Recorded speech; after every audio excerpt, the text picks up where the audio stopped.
I hope you guys are having and enjoying a beautiful Labor Day weekend.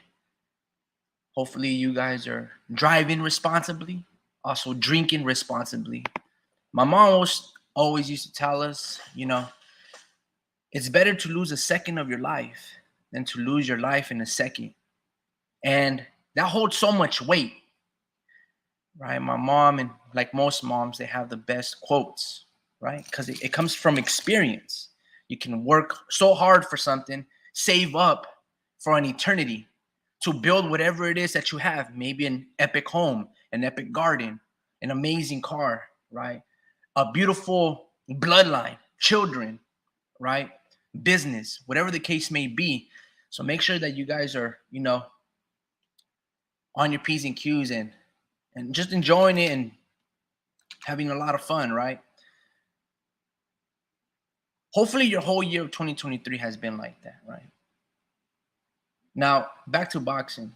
There's been no better sport in the year of 2023 than boxing.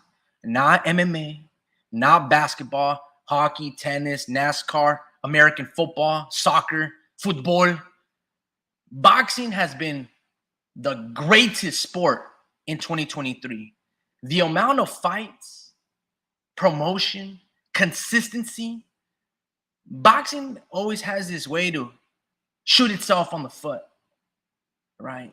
Stand in its own way of success, whether it's promotional companies beefing, networks not wanting to work one another, fighters pricing themselves out. 2023, in my 30 years of existence, it's been the best fucking time that I know of, right? Since like 2013. Right? 2013, I believe we had Canelo versus Floyd, Broner versus Maidana. But this year, in terms of big fights, big moments, on a consistent basis, what fans ask, thou shalt receive. This year has been spectacular, amazing. Boxing is its own worst enemy. It's antithesis, right? It gets on its way of greatness, of being the mainstream sport. We've had amazing fights going back to January, right? Tank versus Luis Garcia, and Rashidi Ellis versus Roman Villa, right? Then you had the performance with Boots versus Roman Villa. Then you had in March, you had David Benavidez versus Caleb Plant. In March as well, you had Luis Neri versus Azat. Amazing fight that nobody ever watched. You had also like Oscar Collazo. You had Brian Mendoza versus Sebastian Fondora. Upset of the year, odds were at plus 850. You had Tim Tszyu versus, believe Tony Harrison in March as well. And then Tim Tszyu ends up fighting Carlos Ocampo and knocks him out in the first round. You had Ryan in April versus Tank Davis, an amazing moment, right? Stephen Fulton, Naoya Inoue. You had Joey Spencer versus Jesus Ramos, Erickson Lubin back in the works, Canelo versus John Ryder. All the amazing moments, right? Teofimo versus Josh Taylor, Devin Haney versus Lomachenko, Errol versus, scratch that, Bud Crawford versus Errol Spence. Let's give the man some damn respect and put him up in the front. Bud Crawford versus Errol Spence. The list continues, man. It's been fucking incredible. 2023 and year in boxing, it feels so refreshing.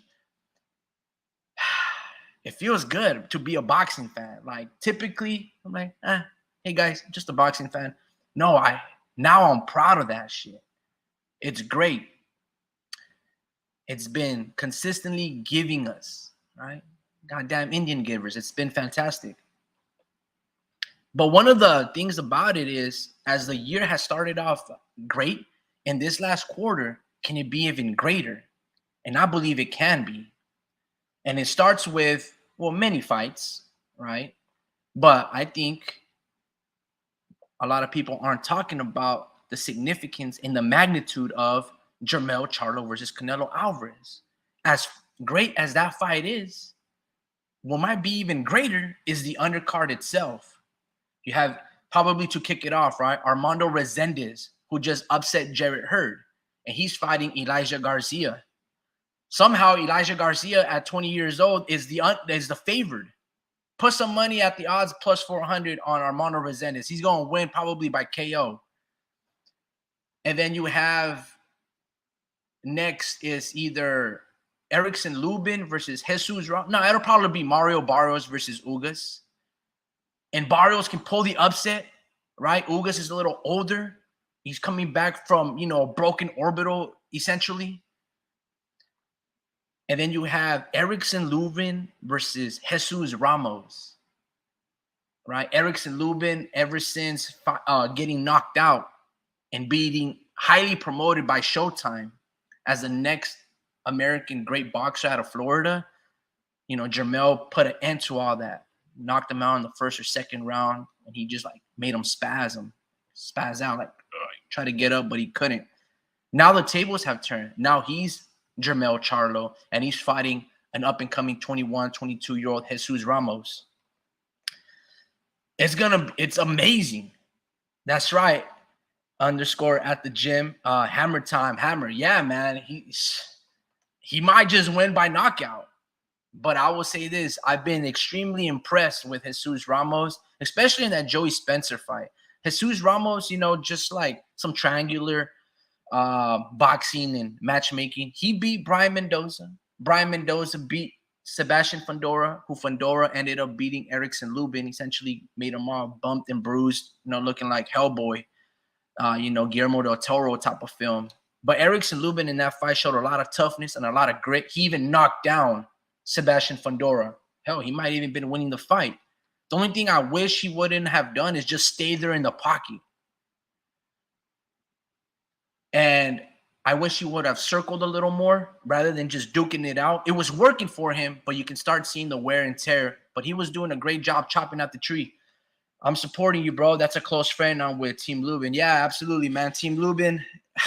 Man, I got to see what the odds coming out for. But, yeah, Lubin's got a great shot. He's got a great shot. Jesus Ramos, he's pretty good. He's very durable. He reminds me a lot of Zurdo Ramirez. When Zurdo was at 168, Zurdo had an amazing fight with Jesse Hart. I believe Jesse Hart was a fighter from Philadelphia. And Jesse Hart, in my opinion, I think he's amazing talent. He's got the size, he's got the footwork, athleticism, long arms, jabs. He's got some pop. And Zurdo was able to somehow dig it out and beat him twice. And if you go look at those fights, those were fantastic fights. I think I have the full fight on this channel, or maybe the highlights. I'm not exactly too sure. Probably got copyrighted or whatever. But that's how I see Jesus Ramos, a very big Mexican dude, But he's got a very tight guard, got long arms that protect his head body. So it's going to be very interesting to see how Erickson Lubin goes about breaking them down and exploiting those openings. He did a great job versus Luis Cuba Arias. It's going to be a very interesting fight. That whole undercard, September 30th, is going to be a fantastic moment, a fantastic fight with a lot of implications for every single one of those 8 fighters and those 4 bouts in terms of the implications of, what Jermell does versus Canelo. Does he beat him? Does he get knocked out? Does Bud Crawford move up and fight the loser or the winner? Most likely the winner. Is there an immediate rematch? I'm not too sure. Then there's Mario Barrios versus Ugas. Can Ugas come back and be in top tier form? Or at the age of 36, does Mario Barrios have the toughness and grit in him? I don't really know. I think Mario Barrios right now is being fed to all the top sharks at everybody, right? He gets beat by Tank, gives a good account of himself, gets beat by Keith Thurman, doesn't get knocked out, goes the distance, and now Ugas. That's like some Gabe Rosado type things where it's just tough fights back to back. It's going to be an epic night of boxing. Jermell has got some great odds to upset Canelo. I don't think Canelo, Canelo is the same fighter, and I'm really excited to see what Jermell is able to do. I've loved what Jermell has been able to do in terms of making his adjustments, especially against Brian Castaño. Brian Castaño, to me, is a poor man's version of Canelo Alvarez. If you really look at their style, it's a microcosm of one another. Castaño fights like Canelo. The only difference is Canelo obviously has much more pop and experience. Not at just at the given weights, just like he got like 3 times the amount of fights of Castaño. But in terms of how they go about slipping and moving and throwing, it's exactly the same angle of punches. The difference is the pop and the speed and the way Canelo goes about setting it up. And obviously he's better than Castaño. He's got a better chin than Castaño. You know, Castaño couldn't even get not Brian Mendoza. I think it was like Brian Perella out of there. And Brian Perella isn't that great of a fighter. He's a tricky southpaw, but it might have been Perella or what's the other Argentinian or Brazilian? Not Falcao, but he was with Golden Boy for a bit. I gotta check it out who it is that he got the WBO belt from. Brian Castaño, BoxRec. Yeah, definitely. Castaño has a lot of volume, throws a lot of punches, more so than Canelo. Canelo's a little much more reserved.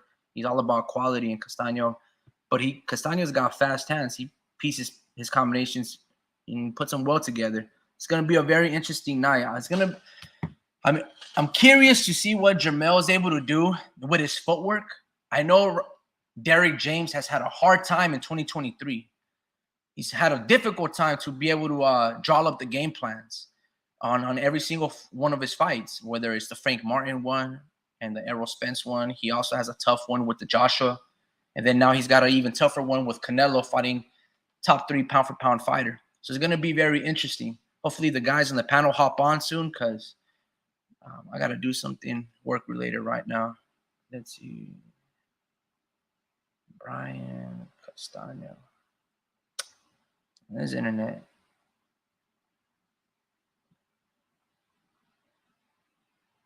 He got the belt off Patrick Teixeira. That's what I was looking for. I believe that's who he got the belt from. Patrick Teixeira. I said Brian Perella. My apologies, guys. I don't want to be feeding you guys baloney.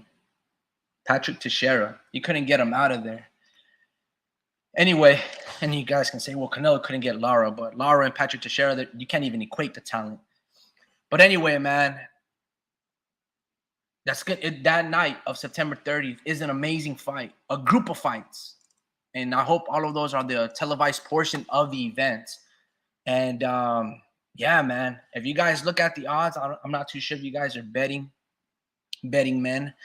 But Armando Resendez is fighting Elijah Garcia. I got Resendez beating so for what it's worth, I've been betting pretty great this year, and I've gotten a lot of upsets.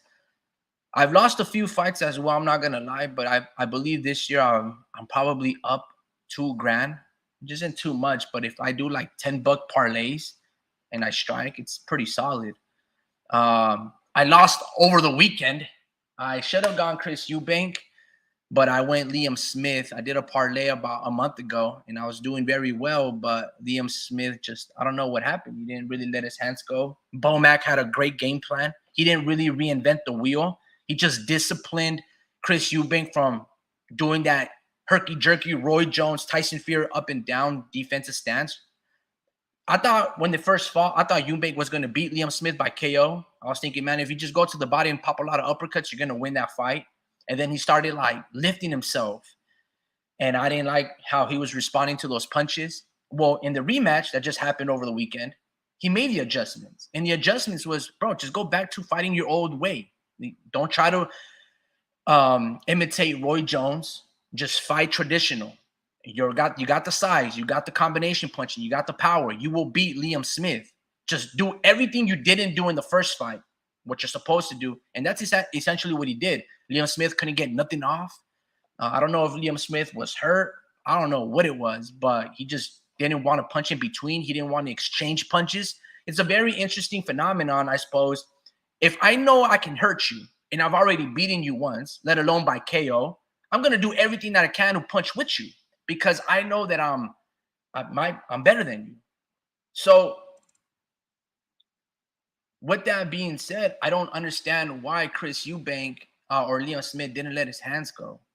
It's like he fell in love with his power, just looking for one shot. It made no sense. As for Chris Eubank, man, he teamed up with Bomac and he stuck to the game plan and he pitched a shutout. And he got eventually the stoppage late. I'm not going to say that Chris Eubank is a top contender at 160 if he can beat Carlos Adames or Jamar Charlo or Zani Beck. He can't beat none of those dudes. But in reality, he doesn't really need to. Okay? He can have amazing fights with like Conor Benn. He can have amazing fights with Jaime Munguia. You know, a fighter like Sergey Darenchenko would give Chris Eubank an amazing fight. But Eubank has momentum again. And to be honest with you, he shouldn't even have lost that first fight. Again, this all reinforces how great the sport of boxing has been in 2023. It's been the best sport of boxing all year. The amount of Super Bowl matchups we've had in boxing trumps that amazing Super Bowl between the Eagles and the Chiefs. Yo, what's going on, Eric? Trainer of the year for Bomac. Yeah, absolutely, man. He stole the his whole camp has stole the show. Has shocked the whole world. Bomac and his team are extremely underrated for sure. And he's gone about, yeah, man, it's a thing of beauty. It's a thing of beauty. The way yeah, I can't even say nothing. I can't even break down their style because I don't know, you got to pick the minds of three trainers. Do you pick the mind of Bomac? Who has the more influence, Isao or Bomac or the other trainer? So it's kind of like, I think it's red, man. I'm not too sure. So you have to really dissect three different brains, and they're all giving that knowledge to one specific fighter. Everyone focuses on a different trait, and they will always have the advantage. And the thing is, when you have multiple trainers all working in one camp, not only are they dissecting you, therefore they can give you three different game plans, but they're able to train you in three different ways so you don't get bored. See, it gets very redundant, right? Boxing is a very wear and tear type of sport, let alone when it comes down to drilling, right? When you only have one teacher drilling you over and over, his voice gets annoying. When you got a weight cut and he's still on your ass, you're like, man, you start getting cranky at him.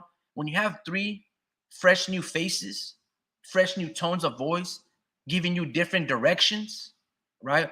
One trainer could be very authoritative. The other one can be more listening. The other one can be more submissive, right?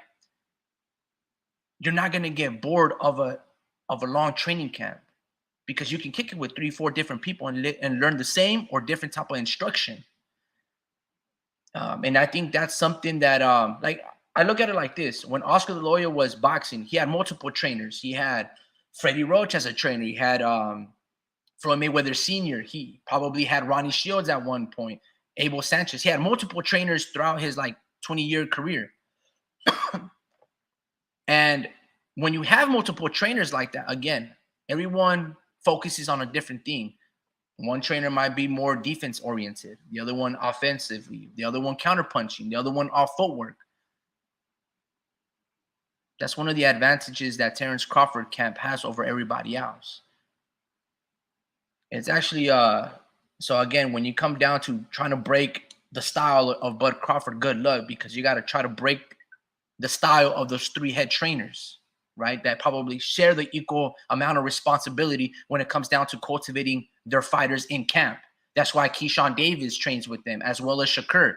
Now they're picking that ultimate fighter, let alone Bud Crawford's thinking mentality and the way he goes about processing mental aspects of the game, right? Probably the best teacher amongst those three trainers, Bomac, Isao, and probably Redman, is Terrence Crawford, right?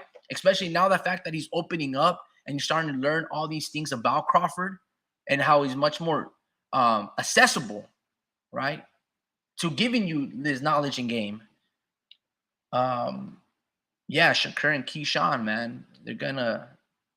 In other words, bro, boxing has been looking fantastic. It's been looking amazing. Yeah, she's home for sure.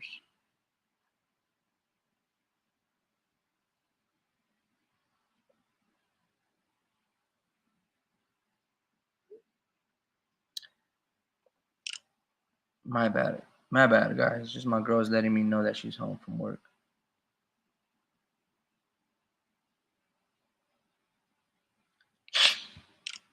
All right, brothers. Let's go back to Erickson Lubin and Jesus Ramos.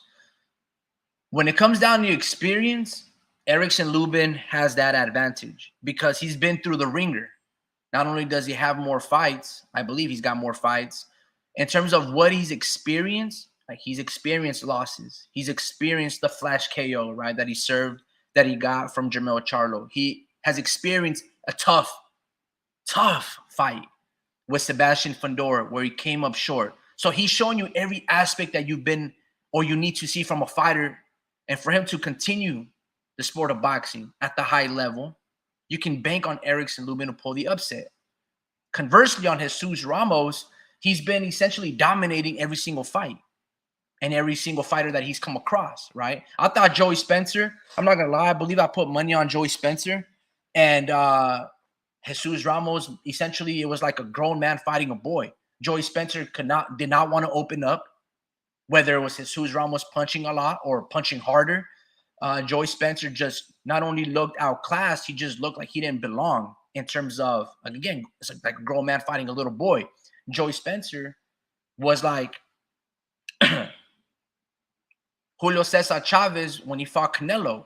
He just all tight defense, maybe one pot shot in between. I think Joey Spencer didn't even throw jabs.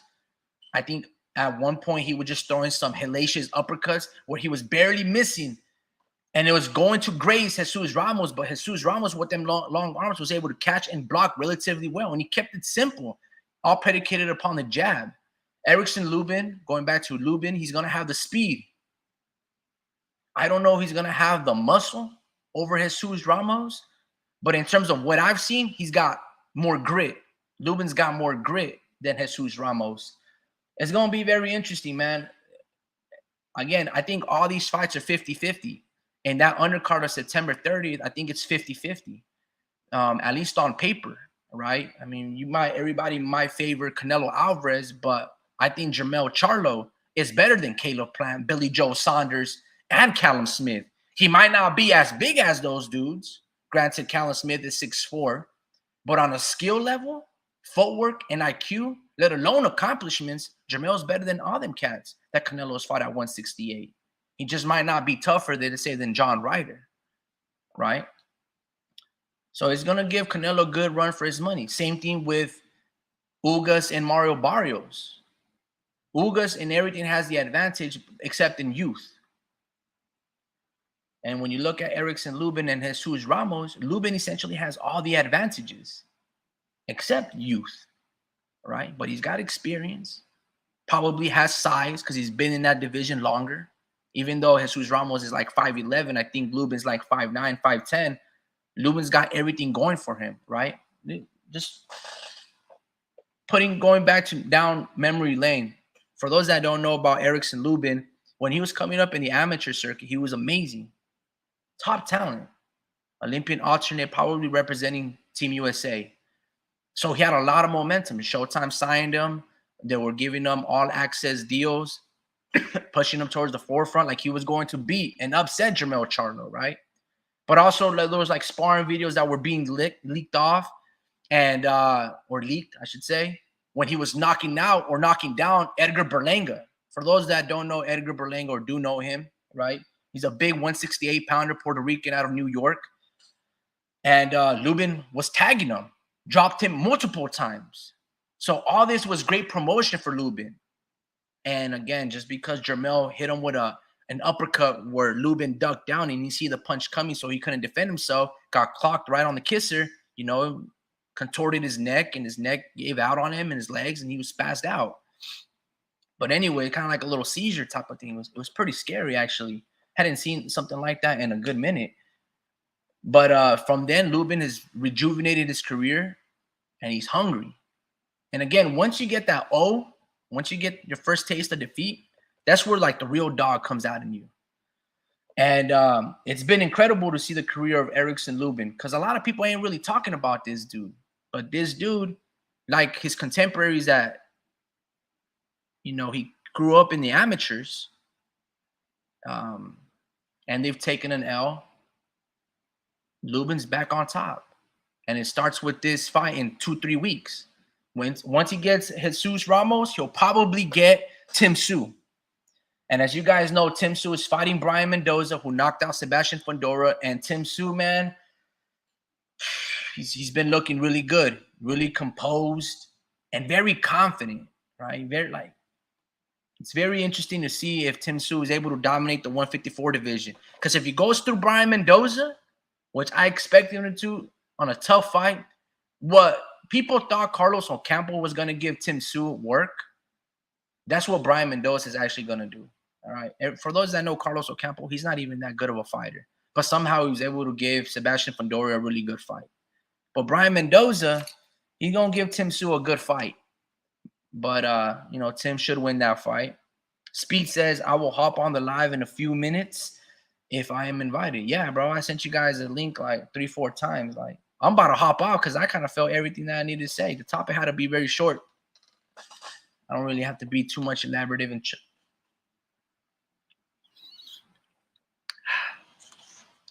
man, I don't know if you guys like coffee. I hate coffee, but fucking gets me all jittery and all nervous and shit.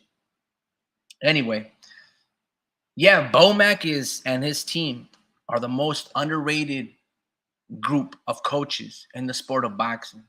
In fact, when Terrence Crawford became undisputed at 140, something that hadn't been done since B-Hop era and Jermaine Taylor, they should have won Trainer of the Year then, right? This must have been like around 2018 when Terrence Crawford became undisputed at 140. They should have won that. Now, I don't know who was the Trainer of the Year in 2018. Actually, let me look it up.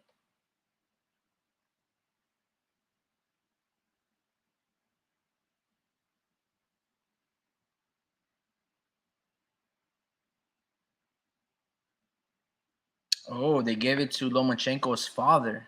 In fact, they gave it to Lomachenko's father in 2017 and 2018. Anatoly Lomachenko. 2016 was Shane McGuigan. 2015 was Abel Sanchez because of Triple G. Wow. What year did Crawford become undisputed? I think he became undisputed. Oh, he became undisputed in 2017. So yeah, for 2 years they gave it to Anatoly Lomachenko over Bomac and Crawford's camp. Wow. That is crazy. Now, just to give you guys a little context, excuse me, I don't mean to burp on camera. In 2017, no way, bro. How you gonna give Lomachenko and his father Trainer of the Year over Crawford in 2017 when Crawford became undisputed? In 2017, this is who Lomachenko and his team won. This is who they beat. They beat Jason Sosa. I like Jason Sosa. Sosa, he's good. And then he beat Miguel Mariaga and Guillermo Rigondeaux. Now, mind you, Guillermo Rigondeaux is an amazing fighter, but he moved up 2 weight classes to fight Lomachenko at 130. Wow. And because of those 3 fights, they gave Anatoly Lomachenko Trainer of the Year. That's insane. And they gave it to him in 2018 as well because Lomachenko beat Jorge Linares and Jose Pedraza. Both were amazing fights. The Jorge Linares dropped Loma. Loma came back, stopped him in the body shot like in the 10th or 11th round. Wow, that's pretty nasty, though. That's disgusting. All right, in 2017, besides fighting Julius Ndongo and knocking him out, he also beat Felix Diaz. That's insane, guys. That's fucking trippy. Now, for those who don't know Felix Diaz is a gold medalist, and I thought he beat Lamont Peterson. All right, so he should have been undefeated. But they gave it to Lamont Peterson regardless. And that was his only loss. But Terrence Crawford beat Julius Ndongo and Felix Diaz. And yeah, man, that's crazy. Now, for those that don't know much about Felix Diaz, in my opinion, the 2 or 3 best fighters that Terrence Crawford fought at 140 was Victor Postal and Felix Diaz. All right. Felix Diaz had amazing fights during his time at 140 that a lot of people just kind of look over, right? He fought Sammy Vasquez. I don't know for those that don't remember Sammy Vasquez, but he was actually like the story of Jamel Herring. And Jamel Herring is a military guy from the Marines. Same thing with Sammy Vasquez. And Sammy Vasquez had, like, I guess maybe history with Errol Spence during the Olympics. And a lot of people like Sammy Vasquez. And I think Sammy ended up retiring after Luis Collazo put on his sleep. But anyway, going back to Felix Diaz, if you guys go look at his resume and who he's fought, it's a good little streak of an impressive fighters that he fought. He fought Emmanuel Lartey. If you guys remember Emmanuel Lartey, I believe that's the lefty that hit and buzzed Errol Spence when Errol Spence was like 11-0 or 15-0. And he also fought Lamont Peterson, Sammy Vasquez, Crawford. And then I don't know why Felix Diaz retired. But Crawford, put a whooping on them. Yeah, man, they did Bomac and that team dirty in 2017 because those are really good fights. And again, Crawford knocked out Julius Ndongo with a nasty-ass body punch. It was sickening, like that Tank Davis did to Ryan type of shit. But all belts were on the line. And they gave it to Anatoly Lomachenko for Trainer of the Year, back-to-back years for the guys that I mentioned, right? Like, wow, bro, that's crazy. I don't even know how they did that. I mean, no disrespect to Miguel Mariaga and Jason Sosa. Those are really good fighters, right? And Guillermo Rigondeaux. But that does not triumph those three bouts over an undisputed, and let alone Felix Diaz victories that Crawford had in 2017. I'm telling you, bro, like they just never gave Bomac and Terrence Crawford their just due when they've been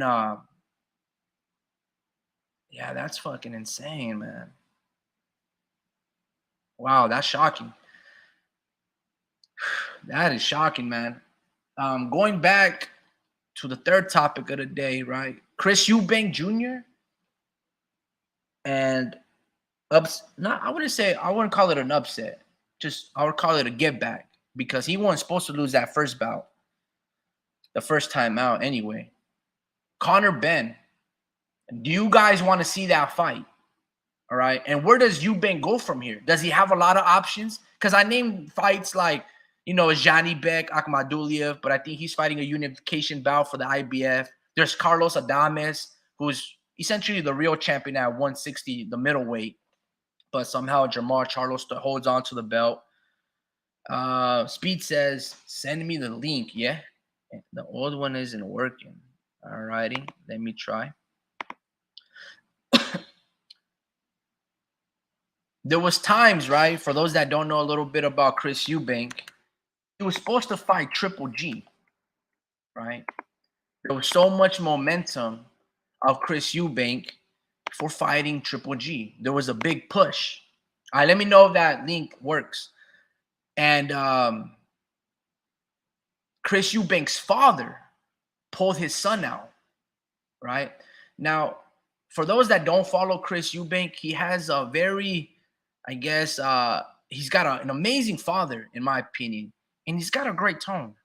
The dude's tone of voice is fantastic. It's like, I don't know, like if a person had a novelty voice, it would be Chris Eubank Sr. And he's a character. Like if you guys go like on YouTube, type in IFL TV, Chris Eubank Sr. interviews. Every single interview is fantastic. He wears these eloquent and exquisite ass suits. He has like not an eye patch, but it's kind of like one of those like reading glasses, but you only hold in one hand. It's hilarious.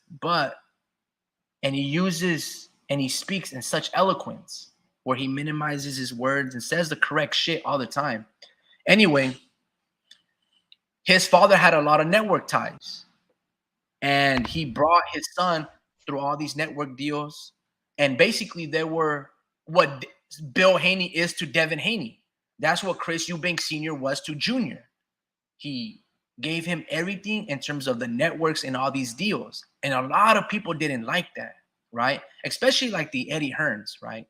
They went on, I believe they went on ITV and had their own network rather than signing with Sky Sports and Matchroom. They were doing all their thing independently. Anyway, you guys got to go check out the history of Chris Eubank Sr. And he was obviously an amazing fucking fighter. Yo, what's going on, Speed? Is your mic working? Yeah, the well, can you hear me? Yeah. Okay, then yeah, the mic is working. The homie Ricky, thank you very much for the invite, man. I don't think this is going to be a great start to this live, at least when it comes to my participation in it, because I see that I cannot change my image, my whatever you call that. This lucha libre mask that's before you is the one that I wore for the interview that I had with Jimbo the Traveler, WWE connoisseur and worldly individual, and uh, uh, uh, I was trying to make Chris Eubank my image because I saw that fight uh, day of yesterday. He put up a stellar performance with Bomac, his new trainer, right there in his corner. Not too sure how long that agreement to become his trainer will be an arrangement for. But as far as I'm concerned, if he wins, likely he'll give the shot to Bomac again, just like he gave the shot to Roy Jones Jr. when he was waiting for those 2 or 3 fights, and then he turned his back on him when he wasn't. So who knows about Chris Eubank? But nonetheless, I think his performance last night against his um, rival Liam Beefy Smith was an excellent display of making the proper adjustments and capitalizing on the complacency and inactivity of the opponent before you.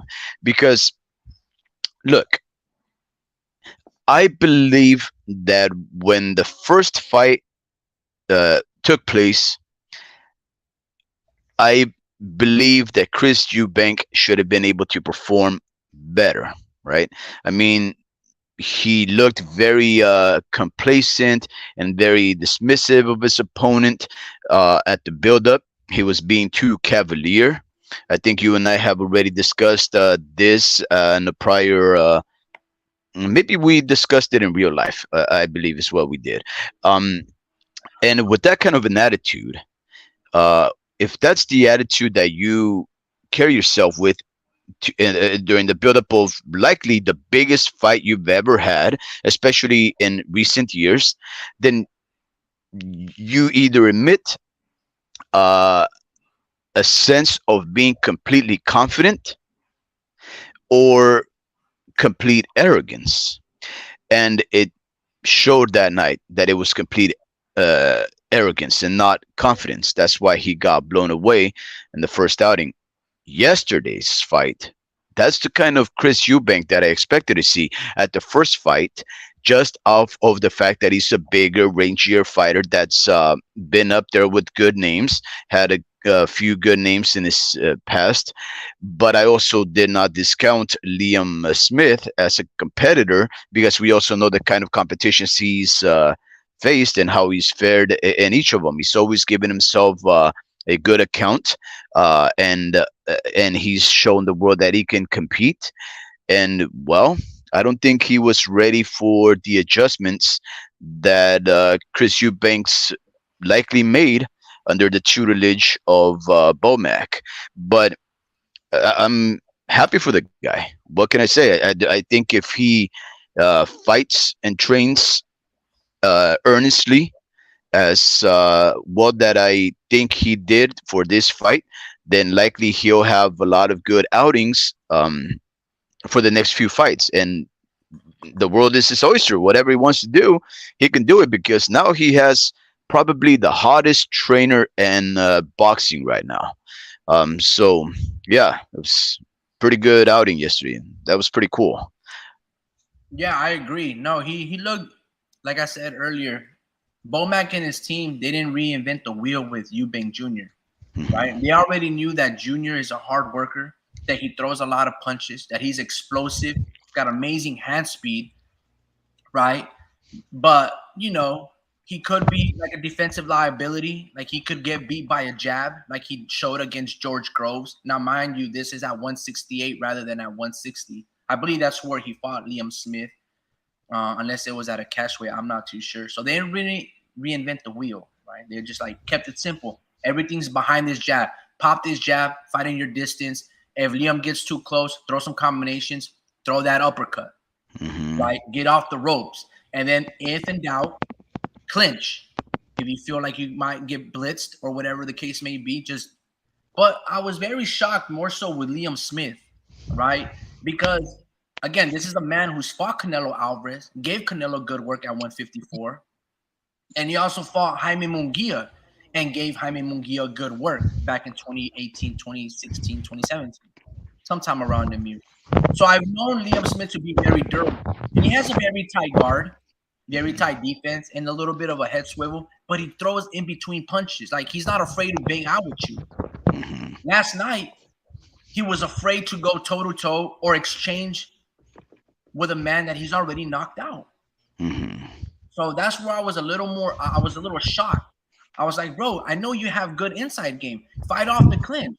It almost seemed like, to your point, and the first time, Eubank was very dismissive, right? He was even very dismissive when him and Conor Benn sat down. He's like, you know what? I only need like 45% of me to beat this man. He was saying the same thing to Liam Smith. Now he stopped saying that rhetoric, but so there wasn't like a lot of like changes to his game. Because if you go watch Chris Eubank, you know, when he was being trained by his father, Chris Eubank Sr., Chris Eubank Sr. wasn't really interested in teaching his son boxing. He was first hoping to build a fighter, right? He always talked about it in multiple interviews. In fact, I found the interviews. Maybe I'll, what do you call it? Screen share it so you guys can see. But basically, he was like, that'd be great. I'm here to build fighters, right? And then again, Senior's voice is amazing when he goes from his high-pitched tone to his like bravado tone and shit. But yeah, man, just to give you a little history, what Bill Haney is to Devin Haney in terms of business, promotion, independence, right? Chris Eubank Sr. did the same thing to Chris Eubank Jr., right? He was amazing, bro. Like they gave amazing interviews. They were very polarizing. A lot of people were like 50-50 in terms of the UK. A lot of them loved them, and a lot of them kind of like not a recluse, but they didn't really accept him. They're like, no, what are you talking about? You got to do this. You got to have a promoter. You got to sign with Sky. You got to go with Eddie Hearn or Frank Warren. And Eubank was like, no, if we're going to do that, we want like not only control, but we want like percentages. Because Eubank Sr. would tell Eddie Hearn, like, I helped your father, Barry, establish Matchroom. I put blood and tears and I gave my life for them. And you guys didn't open up the door and gave me kind of like a percentage of the company. In fact, to this day, Anthony Joshua wanted something similar when he signed the lifetime deal. But Matchroom and Eddie Hearn was like, we're not giving you ownership or stock of our company, right? And then, I don't know if you remember this, but Barry Hearn came out of retirement for a little bit, and he was in the podium and the presser of a Dylan White fight.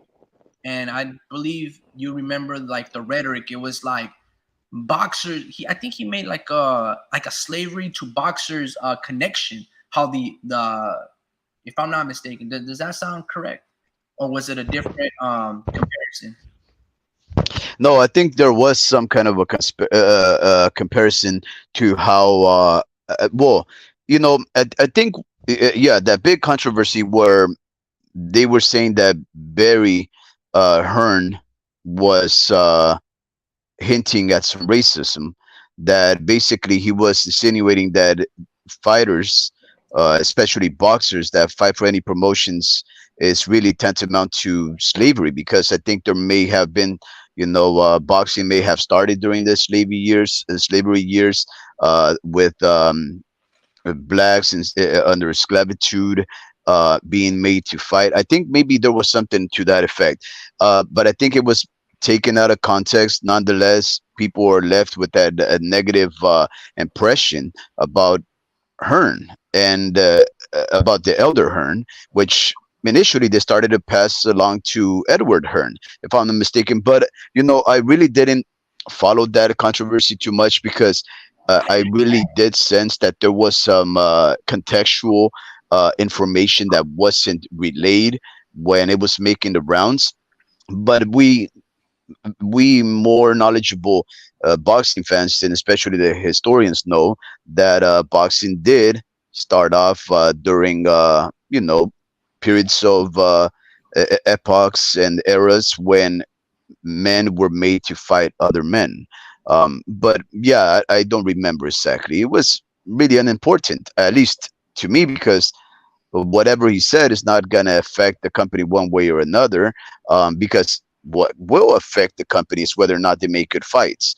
And I think for the most part, the Matchroom and their now broadcaster, the Zone, are putting up pretty good fights. Maybe not most recently, but good enough. Got you. Yeah, so I even found that video as well. You just type it on YouTube and Barry Hearn slave trade. And I Oh, guess go for it. I want to hear it. now, yeah, they said we used to be slave traders. I don't really know. I'll play all this stuff just to give you guys a little bit of background. But I bring all this to the forefront because Chris Eubank Sr., who I'm gonna show right now in the screen sharing, he is what a lot of people now know Bill Haney to be, and essentially like an amazing father. Chris Eubank Sr. was that to his son. Again, he struck him a network deal with ITV, right? When everyone's saying, "Oh, sign with Eddie Hearn, sign with Frank Warren," they have Sky Sports, they have all these networks. They went to ITV, and they were on pay-per-view at one certain point. And yeah, so again, they were just a polarizing figure like 6 years ago in their uprise. But let me give you guys a little context so you guys don't have to hear me rap. I believe I go present, share screen, click this, share. Alrighty, let me know if you guys see it. I see it. All right, so this is Chris Eubank Sr. One was obviously Nigel Benn, one, which was the 18th of November, 1990. And then it was Without the homie Posse. Can you guys hear it?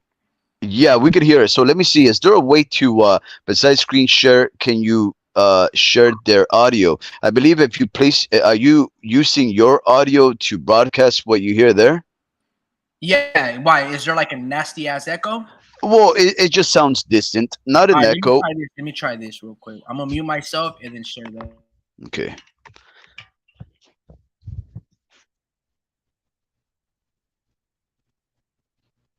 Okay. No.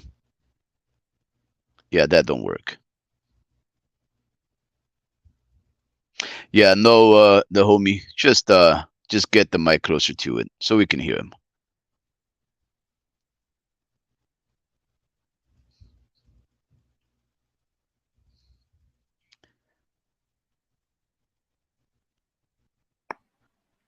So none of that worked. No, no. Just put yourself closer to whatever device you're using, and we'll be all right. We'll make do with it. Oh, it is what it is. Well, then I'll just remove Yeah. it. That's No, no, no. unfortunate. I want to hear it. I want to hear it. Just get it closer. Who cares? I want to hear it Well, because he is very eloquent. It's on my laptop. I can't that's as high as the audio will go. Oh, you're good. You're good. Just let me hear it. Well, look, I'm just gonna put the link on the comments, and you Uh-huh. can go watch them, just so you can give a Okay. little context, so you can know who the father is. The father, like again, not only was he an ex-boxer, I believe he lives in the United States, somewhere like in like one of them southern states, and he's a sheriff, by the way. And he talks like this with some type of elegance. It's amazing, bro. And he gives out the best, like he's like what Sean Porter would be, but like a UK tone. And you just gotta listen to it, man. It's fantastic. But anyway, when you guys, after this live, I wish I would have played it, but I guess you guys can't hear it. But yeah, No, he's a great orator. He's a very unique voice. He's very very eloquent. Incredibly so. And he's a great interviewer. And the thing about the elder Eubank is that he will not just ramble on. He is a man of measured words, so that you ask him a question and he'll take his time to formulate his reply in his brain, because he does Absolutely. not want to lend himself to equivocation. He wants to make sure that what he wants to say is not uh, mistaken or misinterpreted, and he wants to address the question as best as he can. So he's what you would call a perfect interview subject, except that, of course, if you don't know how to read between the lines, he will correct you there. And for the most part, if you're not understanding what he's saying, he will interrupt you, because he understands that you're already starting off with a misconstruement of his words. So he's great. He's definitely fun to listen to as a subject of an interview, and he's definitely a great father. He seems to have been a bit overbearing and controlling of his son's career, so that a few years ago, maybe 3 or 4 years ago, he ended up leaving him to train exclusively under Roy Jones Jr. Now, do you know what happened between the Roy Jones Jr. and the elder Eubank? How they shared training duties for Chris?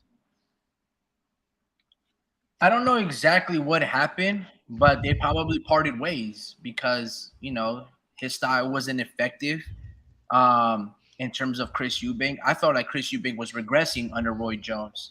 I just Yeah. never. I don't. Yeah, I don't know. Enlighten us. What happened? Well, not so much the Roy Jones. We know that he parted ways with him most recently, so that's not really the controversial thing about it. For the most part, like you say, a lot of people noticed that Chris Eubank's style seemed to change under the watch of Roy Jones Jr., who himself is a legend. Uh, but mostly when they saw him working under Roy, he was almost trying to emulate the same kind of style. Um, Now, it worked for him for the three or so fights that he had except of course the one that didn't, when he lost to Liam Smith. It worked for him because he has similar physical attributes to Roy Jones. They got great speed, they got rangy arms, they're very athletic, so they know how to place their feet in awkward positions and throw from strange angles. So that was it was very intriguing watching him. But we all know that Roy Jones Jr., his fighting style can be very uh, dangerous, because you walk around with the head, your hand down. You're not always defensively cautious. For the most part, you're trying to exploit the impression that you aren't being absolutely careful with your defense, so that you can use that lack of that, not be careful, so that you can maybe entice opponent to attack you. And that's when, of course, we know that Roy Jones Jr. would capitalize on your lack of awareness of his speed and power. So then he would stop you or do whatever he wanted with you. Now, that's a special kind of fighter. There's only one Roy Jones Jr.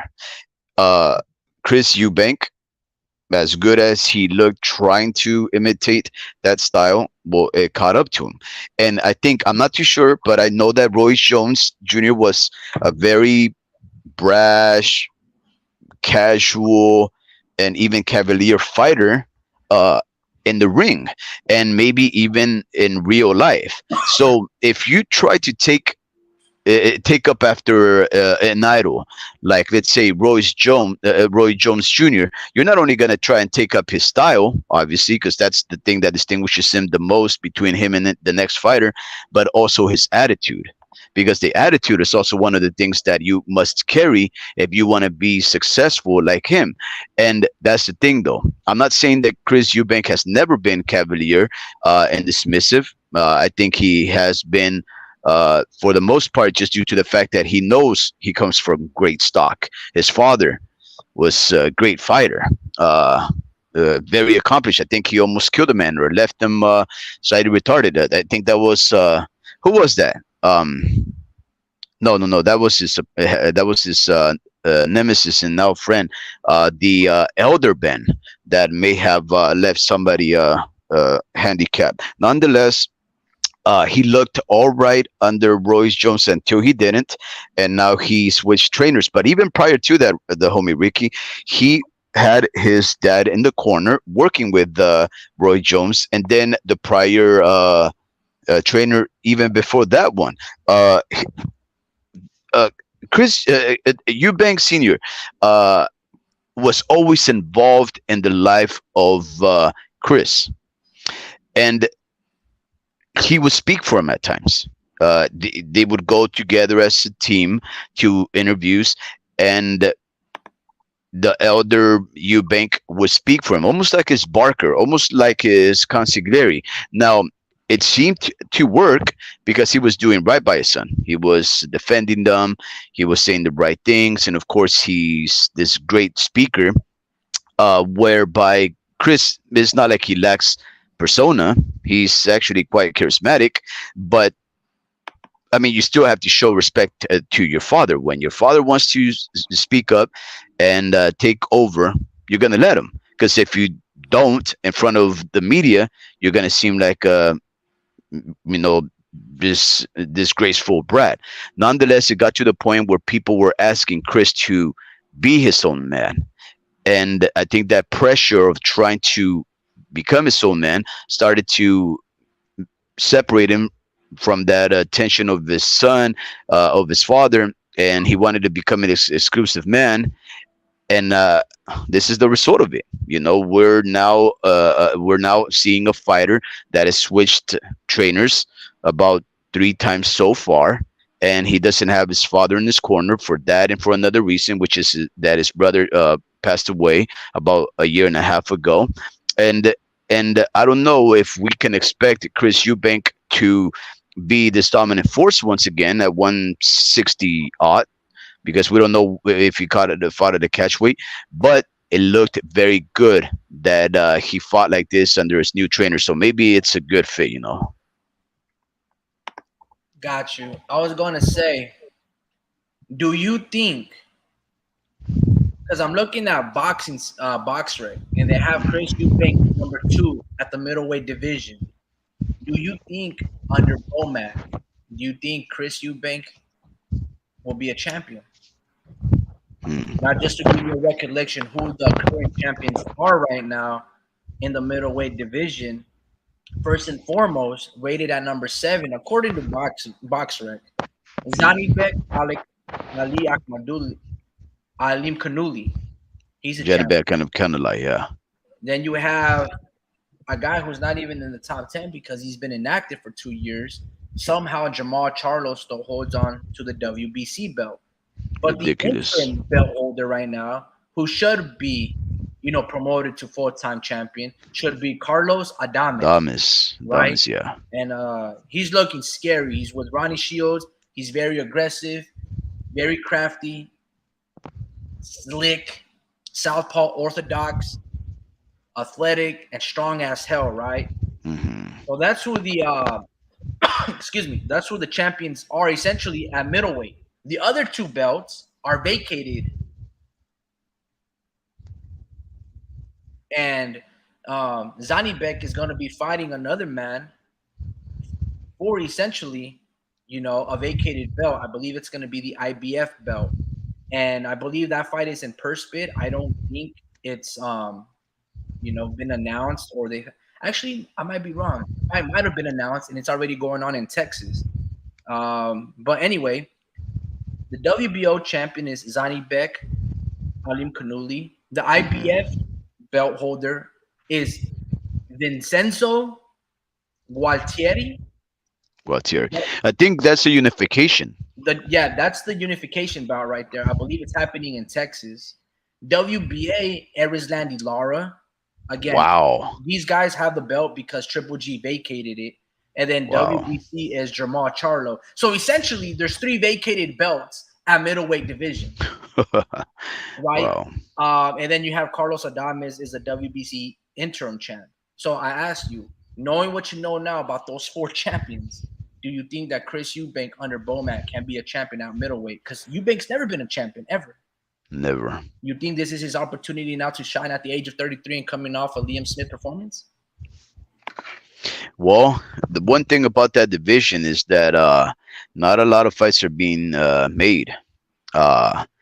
And the champions there, like Janibek Alimkhanulai, he basically got to fight for one of those belts on a vacancy. So for the most part, most of these champions, with the exclusion of Jamal Charlo, they've ascended to championship status solely off the inactivity and the abandonment of the belts by Gennady Golovkin, right?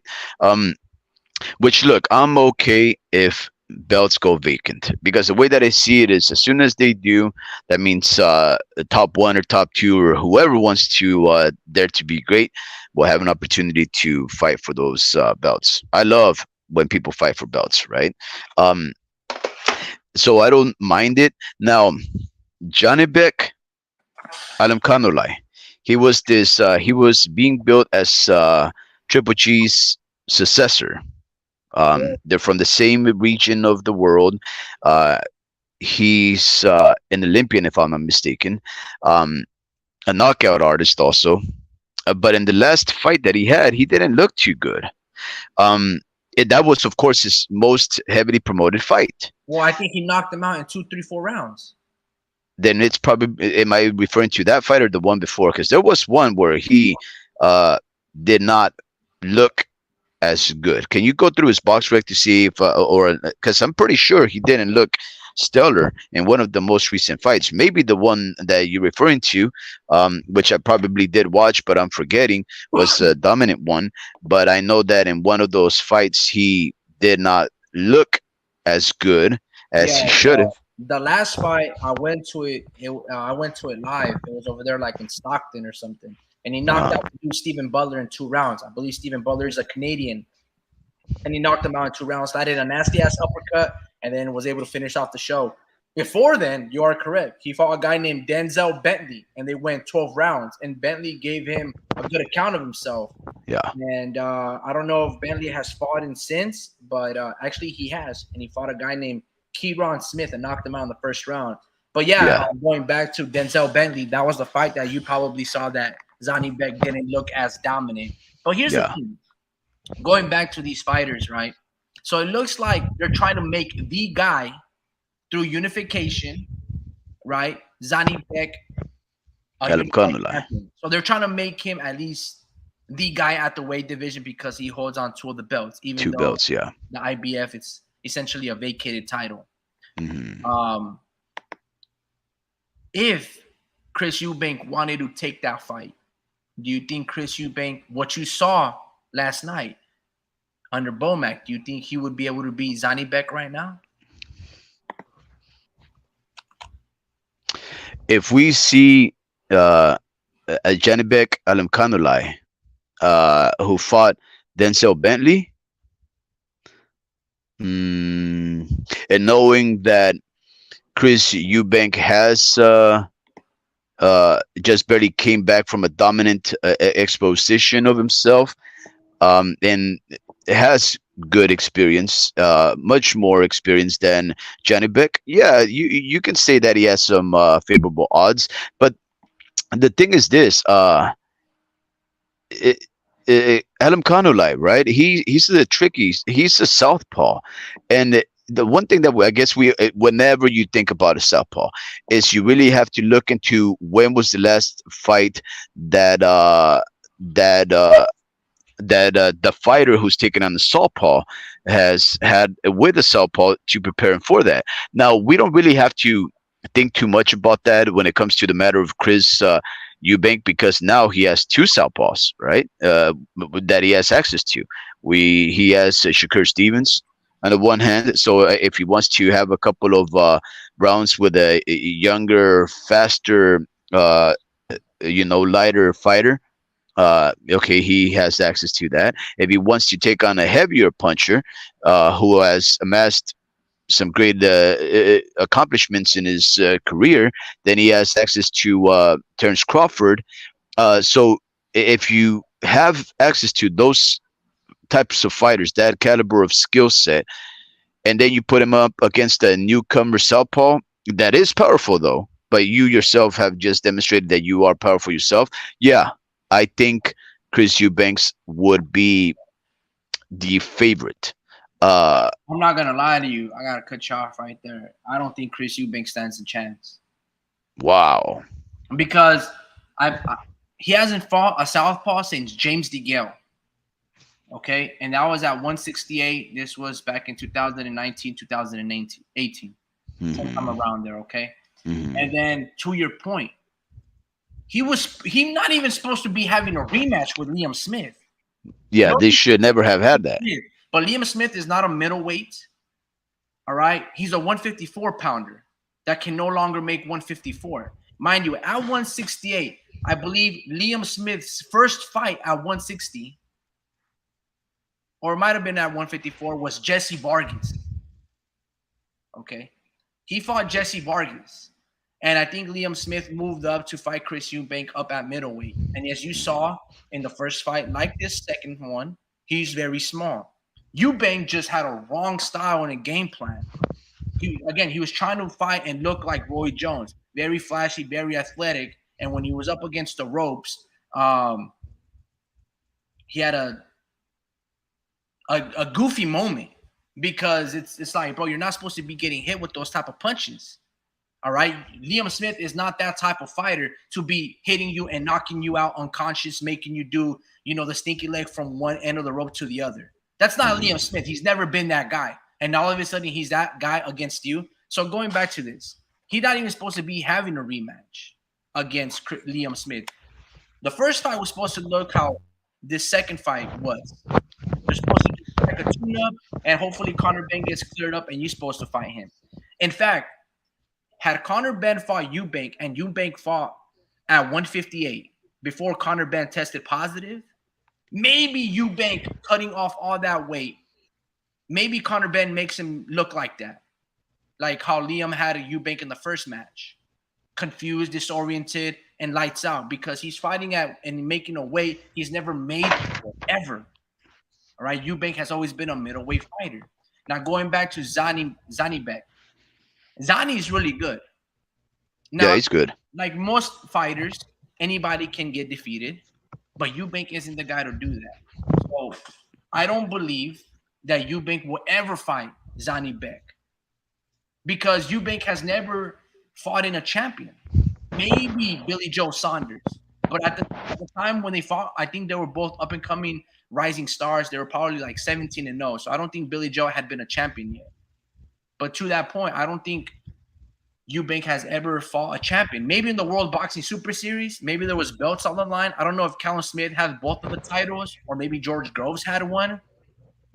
But that was actually a really good promotion. I was rooting for Eubank, but he couldn't beat George Groves. And I think George Groves suffered a shoulder injury like in that fight or even before that fight. And he was beating Eubank with all the jab, busted him up, but he showed great grit and determination. But I was like, man, bro, like, you don't know how to slip a jab. You don't know how to. This guy's got one shoulder. But it was a really good fight. Pretty much one-sided. And so, like, you saw Eubank, George Groves, like, shoulder pocket. Like, you can see the bulge, and it was all swollen and the bone kind of sticking out a little bit. But, yeah. That was 5 years ago, though. That was 5 years ago. And that's probably around the same time that best Eubank that existed. Yeah, but that was around the same time, if I'm not mistaken, where he started to have change in direction when it comes to his cornerman. So I think maybe that's when he started to, perhaps no longer trust in the direction of, was it Wigan or no, I can't remember who his trainer was. But maybe that's around the same time that he started to switch over to Roy Jones Jr. Look, if we run the names, right? If we run the names of Chris Eubank, he has good names on his record. Yeah, it's not bad. Uh, what is that? It's not bad.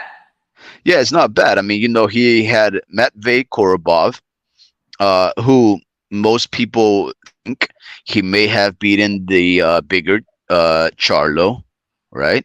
Charlo was just never able to figure that guy out as a southpaw. And if I'm not mistaken, Matvey Korobov is a southpaw. He's a huge southpaw, by the way. He had James DeGale right before that. Yeah, he lost to George Groves. He had Avni Yildirim when he was undefeated. And he's got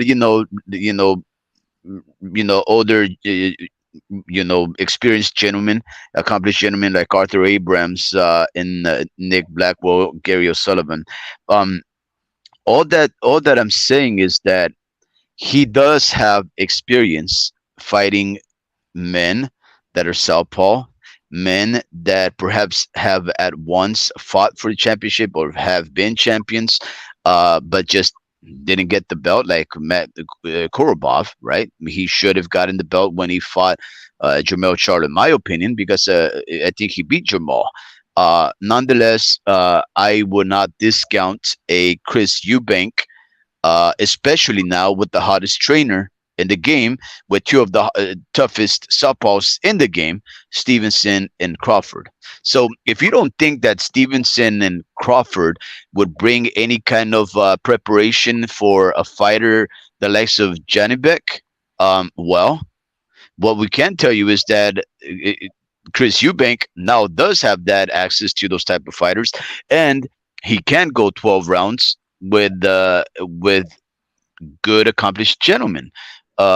Chris Eubanks can, and he can make adjustments, as we saw. Johnny Beck, well, he went 12 rounds with a Bentley, and he was probably dominant in most of the rounds, right?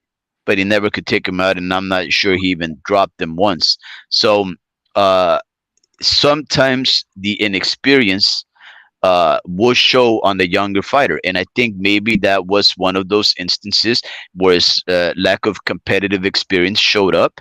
Um, and maybe if Johnny Beck decides to step into Chris one day, the good, competitive, aggressive Chris, who knows how to fight southpaws now because he's had a few of the better ones under his record, and now has access to two of them. He may just face that guy who hasn't looked very well in 12-round fights, and Jenny Beck, and he might just beat him. I would say a slight uh, odds in that case for Chris Eubank, but I'm talking about like 5%, right? All right, hold Uh, on. Let me just give you let me just refresh your memory. Zani Beck wanted to fight Demetrius Andrade.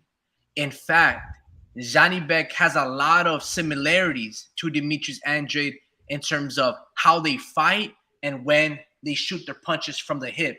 Zani Beck has a very athletic style. It's not really traditional, right? mhm.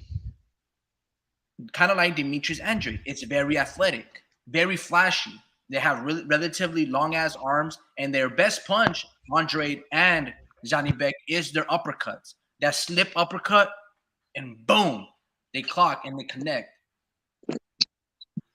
Everything that I've seen from Johnny Beck, and I'm glad we saw that fight where he didn't look that impressive, so he can kind of humble him and just be like, all right, dude, I just can't blow all these dudes out of the water because he's not going to I be able to agree. blow Chris Eubank out of the water in 1 or 2 rounds. But don't get it Yeah. twisted.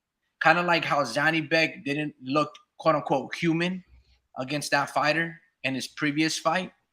So did Demetrius Andrade when he moved up to 168 and fought like Desmond Nicholson or Desmond Nichols. Just Yeah. because he looks human, also just look what happened when he had fought in Jason Quigley. So Stopped them back in 2-3, right? I like dropped him 4 times. Same Yeah. thing with Zani Beck. So they can make their adjustments. Where I saw with Chris Eubank is I see regression. You see, again, okay, anybody can have an off night, sure. But at this stage of your career and where you are at your career, You're now supposed to be consistent. You're not supposed to have off nights. Off nights is kind of when you're experienced and you're coming up, right? Not when you get older. Because you already know how to deal with, oh man, I got food poisoning. Oh, I got the flu. You know how to deal with certain things. You're not going to feel good, but you're going to be able to persevere. Right? Eubank getting knocked out by Liam Smith lets me know that he might never be champion. Now, I think Eubank one time was an IBO champion because he carried that belt proudly, now that I remember, because Billy Joe Saunders would be like, bro, you take your IBO champion to bars, and that's how you use that to pick up women, right? For those that don't know, there's 4 main sanctioning bodies in terms of champion. WBA, WBC, Yeah, IBF. black belt, burgundy belt, red belt, and then the green and gold belt. But there's also like a subdivisional belt called the IBO, which is kind of like IBO. a faded green Shrek looking color belt.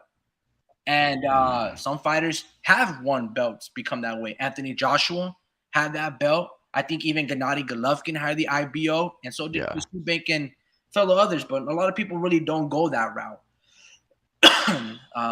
just because again it's relatively young and doesn't have a lot of history. Yeah. So not a lot of merit, and nobody really knows them. So why am I going to pay 3% and let these people collect a fee for a belt that isn't really recognized in the sport of boxing? Anyway, Chris Eubank wore that proudly, and he wore it to strip clubs and stuff like hey man, that's hilarious. But it is funny because Billy Joe Saunders called him out on it. But anyway, I'll say this. Now do you say that Eubank is a changed man because now he has access to Bomac and those 3 trainers? He can pick the brain of Shakur, spar Shakur, and he can also spar Terrence Crawford. That are probably preparing for any southpaw out there, especially with IQ, athleticism, and pop. Okay. Conor Benn versus Eubank Jr. If that fight were to happen, do you think it would still be under the same terms of making 158, or do you think because of the scrutiny that Ben has gone over the past year and the inactivity, do you think now that Eubank is able to call the shots? Yeah, he will call the shots. You see, the thing about Conor Benn, right, is that he was building up a bit of a backing, and when Chris Eubank sacrificed his weight, which he was fighting at 168. Conor Benn was fighting at 147 and decided to meet somewhere in the middle. I think it was like at what was it, at 158, 157, somewhere around there. They decided one guy decided to shed 8 pounds, the other guy decided to blow up 7 pounds so that they could meet somewhere in the middle. I thought that was a fair exchange, right? But nonetheless, in hindsight, we know why Conor Benn could have been had a better way at making the weight, because if he was using some kind of enhancement, he may have had that to aid him to make that weight and get the preparedness under him to fight for that. But we didn't know that there was allegations of his drug use, right? But the buildup was a good one. The fight was one that was sold well, right? It was going to be a massive pay-per-view, and it didn't happen. Now, I don't think anybody was happy with the fact that Conor Benn was trying to bring down a guy so many pounds. I really wasn't too much in disagreement with it, because Conor Benn really hasn't fought the greatest names. I mean, he started to fight great former champions like Chris Algieri, or competitors like Chris Algieri and names of that like, but never the biggest names, nor the. So did Chris Eubank sacrifice more, losing 2 pounds, or was Conor Benn giving up too much pounds, moving up 10? No. Chris Eubank didn't. Chris Eubank had, if I'm not mistaken, he was fighting at 160, right? So he lost like 8 pounds, so that they met somewhere like at 1 Oh goodness, what That was was it? 158. Chris Eubanks fighting at 168? Well, Chris Eubank started at 160, I believe, for the World Boxing Super Series tournament. He was at 168, but Yeah, he was there kind you of go. fluctuating right there. Like he wouldn't even weigh more than 168. He was like at 164 on the weigh-ins or something amongst those lines. Yeah, But but nonetheless, once you go up, when they fought at 160, he weighed in way like less than 160, and he was just like, "Oh man, this is it's a mistake. I need to hire a nutritionist." yeah, yeah. I think obviously, it's much easier to lose weight than to just allow your body to get ready at a higher weight class, right? Because it's the dedication to making weight and being physically fit and capable at fighting at a diminished weight. That makes it hard for the fighters. That's why we have to commend those fighters that are willing to exercise and watch their diet to become like basically like these freak shows of the sport, like you know like I mentioned to you, Albert Bell was a 6 foot fighter fighting at 130. Maybe even somebody the likes of I don't know, like let's say Margarito, who was a huge, tall guy who was 6 footer, that someone was fighting at 140, 147, right? It's just the reason we commend those fighters is because they're able to do that. So yeah, I believe Chris Eubank was giving up more than Conor Benn when Conor Benn was expected to just go up in weight because he doesn't really have to go up in weight. Right, like if Conor Benn is fighting at 147, he could just be like, I like fighting at 149 or 150. He doesn't have to go the way to 157 or 158 to make that fight happen. He could just stay at a weight class that allows him a 3 or 4 pound adjustment higher than where he was fighting at before. You know what I mean? So yeah, I believe that Chris Eubank was giving up more than Conor Benn. But do you question that, or do you see it otherwise? Yo, can you hear me? Yeah, yeah. You have two of you. Okay, sounds good. Yeah, because I had to leave my work station, so I used my phone really quick.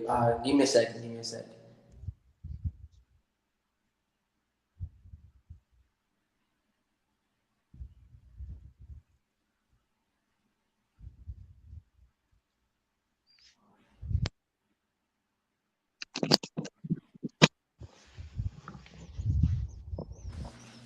Now, look at it like this. He's giving up essentially 11 pounds and moving up. There you Okay. go, something like that. Then Chris Eubank Jr. is not like Errol Spence, where he's inactive for over a year and he has to cut the same amount of weight that he has been doing since he's an amateur. No, Chris Eubank is very disciplined. To my knowledge, he doesn't suffer any residual effects from any abusive fights that he has or has had or has been in. They've been very good. For the most part, he knocks people out. So I think Conor Benn was giving up way too much. But it doesn't even matter what I think. It's what his father think because his father was the whistleblower. He's the one that gave out the information and he was the one that was in shock. And he was using verbiage like they're trying to kill my son. So with all this being said, I thought Conor Benn was giving up too much. In fact, I thought it was a little stupid for Conor Benn to move up so much in weight when he should have been fighting the likes of the other welterweights, maybe like a Rashidi Ellis, Roman Villa, a Boots Ennis, a Keith Thurman. That's who I feel Conor Benn had a chance of beating. I didn't think he was going to beat Chris Eubank. Now, if we saw the Chris Eubank that we saw yesterday, he ain't beating now. The first one that I saw against Liam Smith, the one that herky-jerky, he might take him.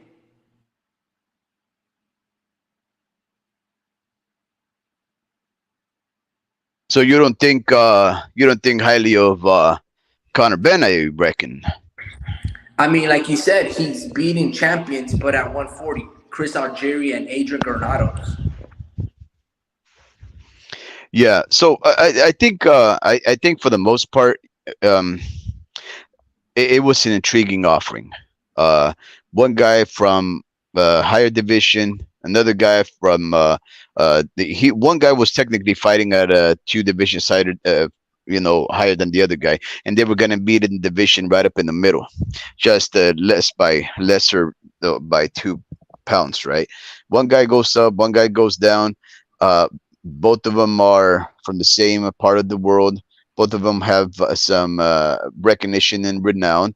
I think that was a very interesting offering. I was I was definitely gonna watch that fight.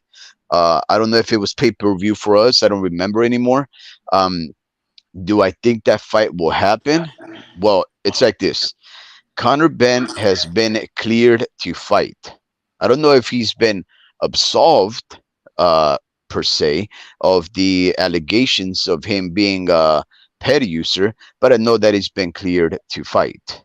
Uh, is he ready for a fight the caliber of Chris Eubank at this moment? I don't think so, because he has been inactive for about a year, maybe a year and a half now, fighting those allegations, those charges of being a drug user. You have to take on a fight in the interim if you want to have a big fight against somebody who just put up this stellar fight of retribution and revenge.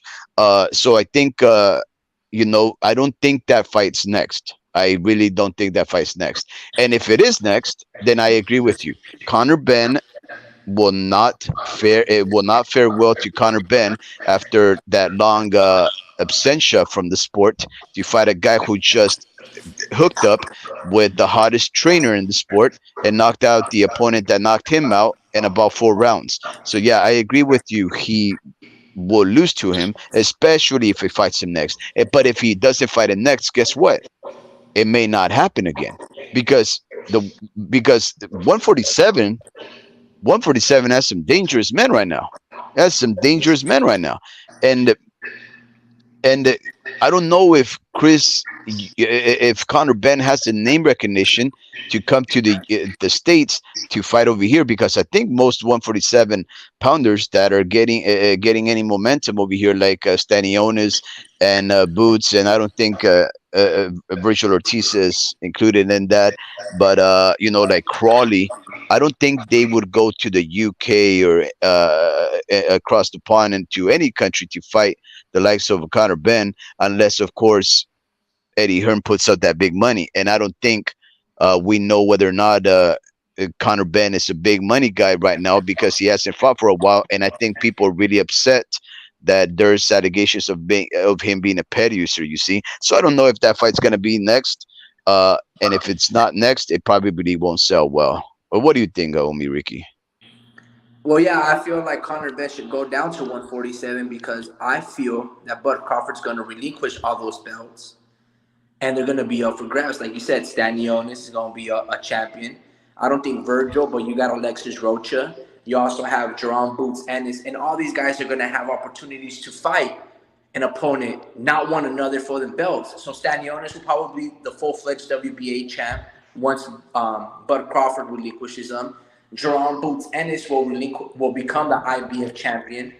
You have Alexis Rocha probably going to be fighting for the WBO. So Conor Benn can probably fight Keith Thurman for the WBC.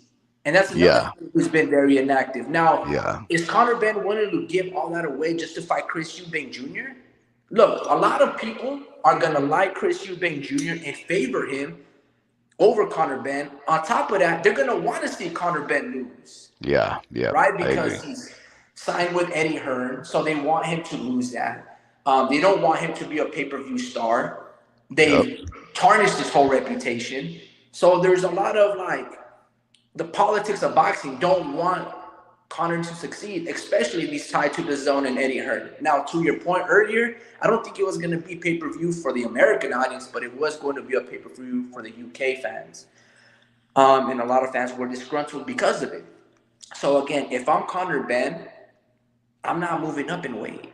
I'm staying put at 147. Like you said, there's Cody Crawley, there's Keith Thurman. There's a whole list of names, Ugas and Mario Barrios winner. There's a lot of talent. Alexis Rocha, Rashidi Ellis, Roman Villa, a whole lot of dudes that Conor Benn could fight. But again, I'm not impressed by Conor at all because beating Chris Algieri or knocking him out and sleeping him, that's not that impressive.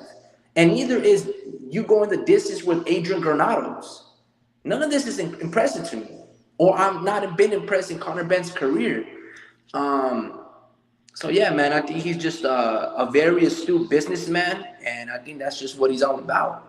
Because there's no way he's earned a pay-per-view fight with Chris Eubank at all. That's not even a pay-per-view bout in general, but just because of the moment, it's like no one's. Well, not only because of the moment, it's because of the lineage. They come from fighting stock, and both of their parents had one of the most memorable fights for that region of the world. Nigel Benn and the elder Chris Eubank. So it's of course, who wouldn't want to see whether the son of one takes corrects the name of their fighter who lost to the father of the opponent. There's so much story behind it. And again, we also have to factor in another thing. For the most part, Chris Eubank Jr. is charismatic, and Conor Benn, I'm not gonna say it, but he's not charismatic. In fact, he's quite seems like a jerk, in my opinion. I mean, I didn't want to say it like that, but I maybe I read too much into these things. But I've seen a couple of interviews where he just seems. Did you see the face off or sit down with Eubank Jr. and Conor? Yeah, of course it did, but I forget what happened. Bro, Eubank is so corny. He's so corny. Like he was like, man, for this fight, I only need to train for like a month. Oh yeah. He was like, in order for me to beat this guy, I only need to be 25% of me. I usually don't have sex. But I'll have sex for you. I think I'm gonna be leading up to the fight. He was saying a bunch of cornball shit, and then Conor Benn called him out on it. Conor Benn had like the 50 Cent Many Men music video attire where it was kind of like a bulletproof vest and stuff like that. He's got all tatted up, and Eubank was just like very dismissive. But yeah, I don't know if that's charisma, but I don't know. I look, I try not to judge.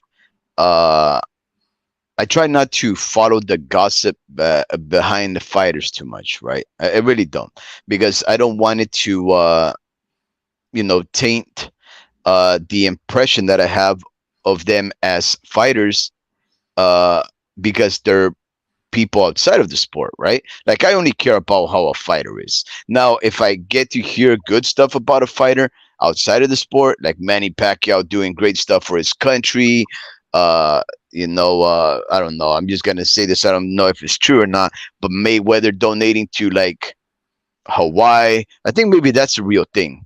The Maui fires, maybe that's a real thing. Whatever. But if I get to hear good stuff of a fighter outside of the sport, that's just a plus, right? But what matters to me is that they fight. Now, these face-offs, these sit-downs, they're great because it just allows us another level of excitement and anticipation for these fighters, right? So I love watching those things. But there was one interview, and I don't know how I got it, how I was watching it, but somebody was interviewing maybe Parsons or something like that from the UK. He was interviewing Conor Benn, and Conor Benn was with, I don't know, his girlfriend or his wife or whatever, and the interviewer made the mistake of asking her, like, she was trying to talk in the interview, right? Like they were together as a couple, and they were interviewing Conor Benn, but she was there so they would ask questions, and I think she wanted to fill in a couple of his answers and so forth and so on. And Conor Benn was becoming like he was having like a tissy, and he would look at her with that look like shut the fuck, like sorry, shut the hell up, Hey, don't right? cuss on my live. Yeah, I apologize. Like shut the hell up, woman. And I think the interviewer said something. Maybe I'm just like imagining now, but I think he asked her. Correct. Yeah, I think he asked her directly something, right? And I think maybe Conor Benn said like, "Hey, talk to me." And I was like, "Yo." I mean, obviously, like an alpha male type of guy, right? But also like a jerk, like. And I was like, I don't know if I want to continue watching these things because this is none of my business, right? Like this is none of my business to see what happens. But I really got a little turned off by that because I thought he was being a jerk, and I don't think that the interviewer was doing anything wrong, and I don't think she was saying anything bad necessarily, but it was just that that demeanor that Conor Benn had at the moment that I was like, yo, if I met this guy out in the streets and he was acting like a jerk like that, am I gonna gel with that guy and be all cool with it, or am I gonna be like, yo, buddy, come over here, bud. Let me show you something. Let me show you that you're not the only one with knuckles. You know what I'm saying? But yeah. I just but yeah. After that, I try not to watch too many interviews of fighters on a personal level. If it's about the sport, yeah. But if it has to do about the personal life, yeah, I don't necessarily want to hear it. Yeah, no, But I wanted it after that. I wanted him to lose. yeah, I'm in agreement with that. I don't really like it when the reporters, the boxing reporters, interview the fighters' wives. I think it's just kind of like it's almost kind of like leave family out of it. If you go back to the comments, they're very they're crude. They're very sexualized type of shit, and I'm just kind of like, nah, bro. Like, why are you even interviewing their lady? You know what I mean? Like at the spur of the moment, they might say some crazy shit, or I don't know. I'm just not a big fan of that stuff when it comes down to boxing, because the boxing audience and their fans, they're not very respectful, and then two, they're like why you gotta know about my wife? You know what I mean? So it's always a good point of view to get, like, oh, this is the man, this is the white woman behind this man, and the successes and the discipline or whatever aspects come to it. But like, man, fuck you, don't interview. I would be the same thing with Conor Benn as well. I'd be like, why are you asking her the question? She, like, you know what I mean? I don't know. Maybe I'm wrong. But she was there though. She was there. It's almost like, why did you have her there, right? Like, I don't that know. was Maybe his mistake. like when I ran into Miguel Cotto, maybe he was just sitting right there enjoying the sunrise, eating a salad or big ass sandwich with his lady, and then this fucking weird ass rude reporter comes over here. It wasn't like that. It wasn't rude. They sat down and all through. Not right now. Give me 10 minutes. Let me eat my food, or let me just have this moment with my lady, and then I'll give you. It wasn't that. It wasn't that. It wasn't some guy that just walked up to him. This was a prepared interview. It was, they knew what was going to happen. They knew what they were going to talk about. He chose to have her there, and the guy asked her something about, like, how's the weather? Like, how's the weather? And he was like, why are you talking to her? Like, shut up, woman. Or something like that. It was just pretty weird. But anyways, it was after that, I was like, you know what? You're a little jerk, bro. You're a little jerk. And then soon after is when we started to hear about the peds. And everybody started to jump on that, like, that explains everything, bud. Yeah. So, hey, just because I missed the introduction, but I'll just ask you right now, Bomac, trainer of the year so far, nah? We talked about Bomac. I actually haven't asked you the question about the original topic and the man on the cover, or the two men on the thumbnail, Erickson Lubin and Jesus Ramos. I know we kind of like talked about it, and I think you introduced yourself by saying that you didn't know much about it. But have you seen Jesus Ramos fight? And Just that, if you have, what is your impression of him? Big boy, big, strong, confident, fearless. But that's about it. Like I can't analyze how good he is because he fought Joey Spencer. You know, I all I can say is that Joey Spencer was a good up and comer. He still is, obviously. Accomplished amateur record. Uh, That's and it.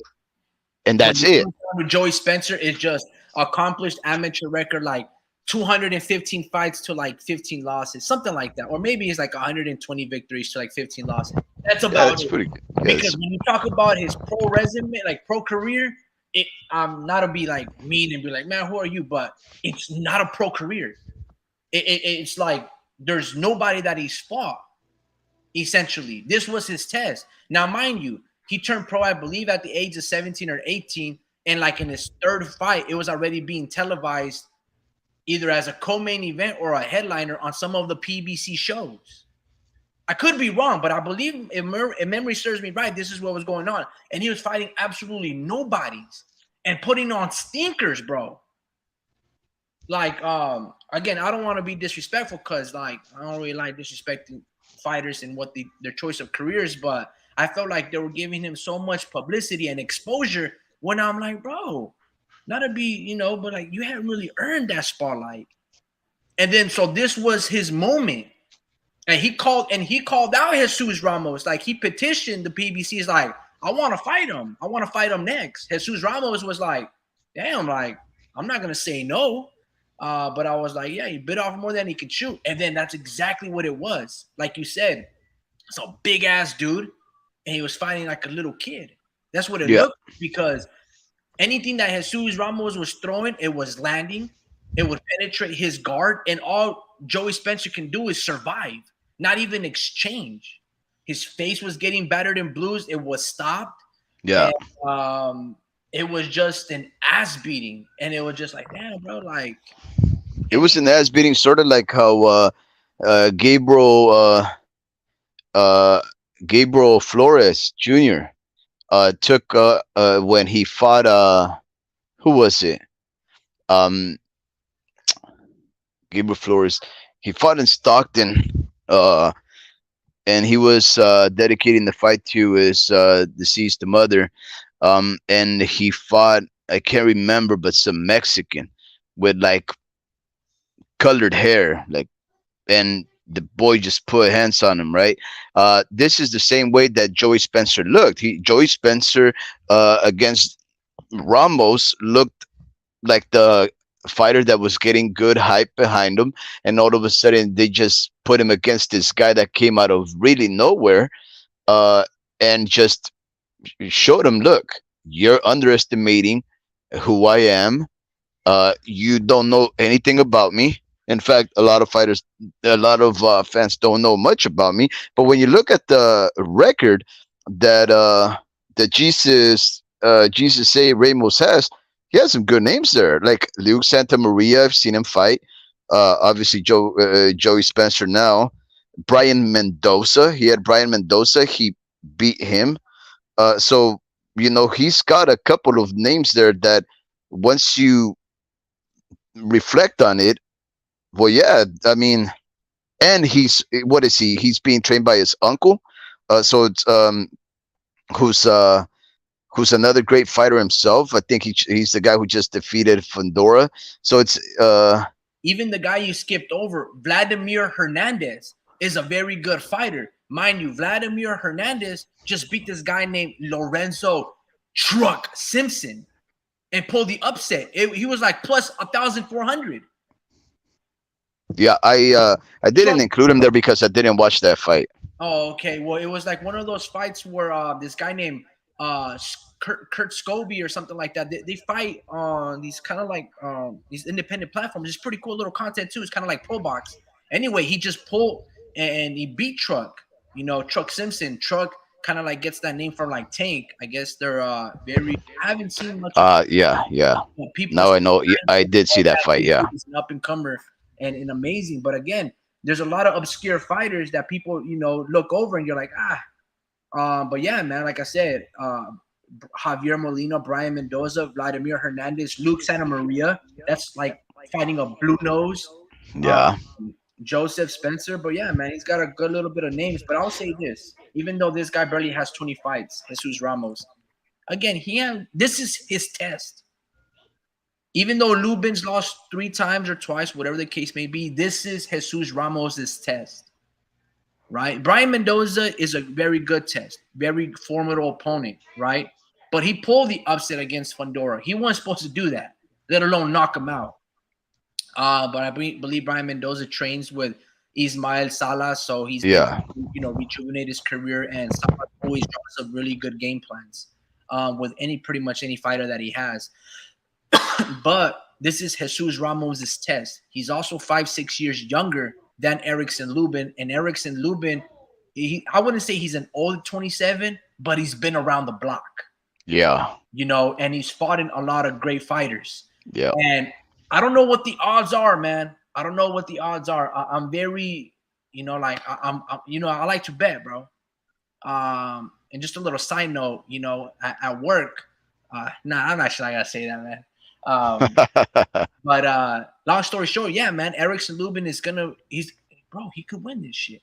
I'm not even gonna lie. And in a very weird way, not a weird way, but wait. Erickson Lubin could win. Erickson Lubin to win because, like, I don't know, man. There's something about Lubin's toughness. No, yeah, I love it. Jesus Ramos, bro. Like, I know he looks to be good. He's really big. He's got long ass arms. He's looking like Zurdo when Zurdo was fighting some straight killers at 168. But I want Erickson Lubin to become a champion, bro. Because if there's a guy ever at 154 that deserves it, yeah, like, especially if Jason Rosario can be a champion, like, bro, I want Erickson Lubin to be a champion at least one time at 154. That'd be great. A little bit of fighters that, like, really deserve to be champs, right? And, like, Lubin is one of them dudes that I'm like, bro, you know what?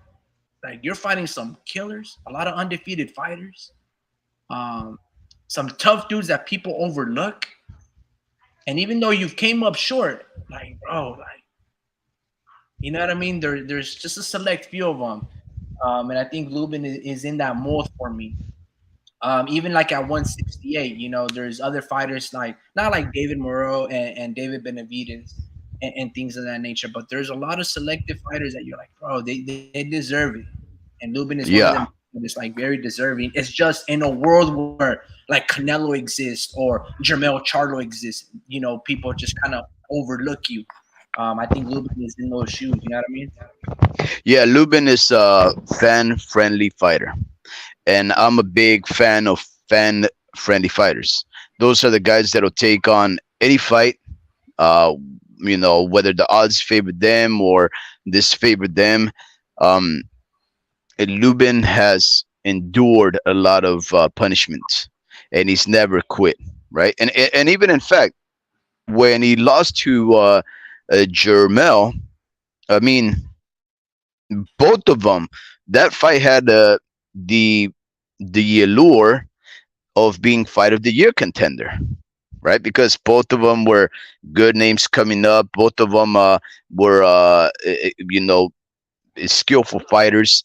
Both of them were undefeated at the time that Erickson Lubin met off with the younger Charlo, but it just never got to build up just due to the fact that it was a first round knockout, right? I think second. Oh, second. Yeah. Yeah. Okay. So, anyways, first round. Yeah, first round. First round. He had a miscalculation. He just took a wrong step. The younger Charlo, I think he just threw like some kind of a shovel punch. Lubin dug down. Mm-hmm. And either sometimes when you duck below the waist, you either get hit on the back of the head or the side. Jermell threw a 6, and he pulled him right on the chin and just contorted his head, and that was all she wrote. So ever since then, I haven't seen Lubin really duck below the waist like that anymore. So he's learning from his mistakes. But again, I feel like there's another mistake that happens because he was winning that Sebastian Fundora fight, or he was in it. And he had knocked down Sebastian Fundora. But as you can see, it was like, all right, bro, you can bang with him. But now, like, show some lateral movement, not survive, but give it a different look.